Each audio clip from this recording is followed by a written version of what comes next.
Welcome to Tamil flavours. இன்னைக்கு நம்ம பார்க்க போறது அவியல் எப்படி செய்யறதுங்கிறத பார்க்க போறோம்.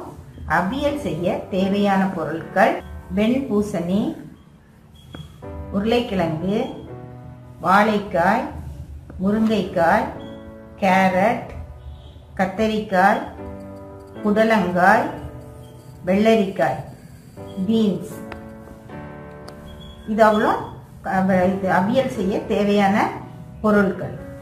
அரைக்க தேவையான பொருட்கள்: பச்சை மிளகாய், ஜீரகம், மஞ்சள் தூள், பூண்டு, தேங்காய்.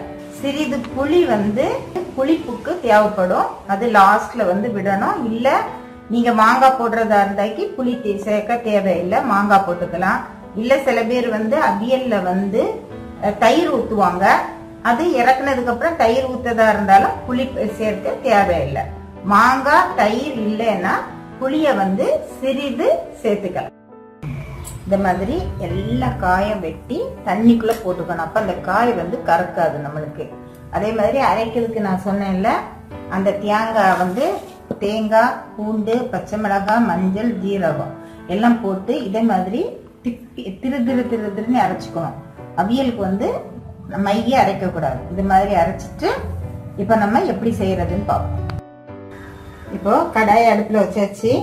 காயை தனியா வேக வச்சுக்கணும். காயை போட்டு தனியா காயை மட்டும் வேக வச்சுக்கணும். இப்போ இந்த காய் கூட வேகிறதுக்கு வெறும் அரை டம்ளர் தண்ணி போதும். நிறைய தண்ணி ஊத்தக்கூடாது. அரை டம்ளர் தண்ணி ஊத்தி தேவையான அளவு சால்ட் போட்டுக்கணும். உப்பு போட்டு அப்படியே பாத்திரம் மூடி வேக விடணும். இப்போ காய் கரெக்டா வெந்தாச்சு. இதுல இப்போ மசாலையை போடணும்.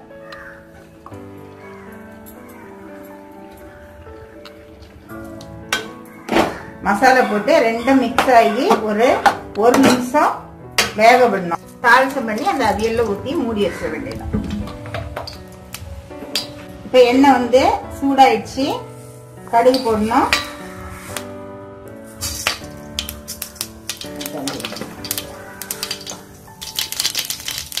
கடுகு பொட்டிடுச்சு. கருவேப்பிலை போடணும்.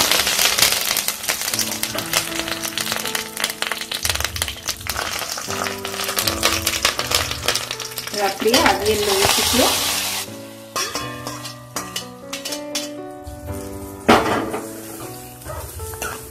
கலர் வச்சிட வேண்டியது. அவ்வளவுதான். அவியல் ரெடி. நீங்களும் செய்து பாருங்க. உங்களது கமெண்ட்ஸை ஷேர் பண்ணுங்க. தேங்க்யூ.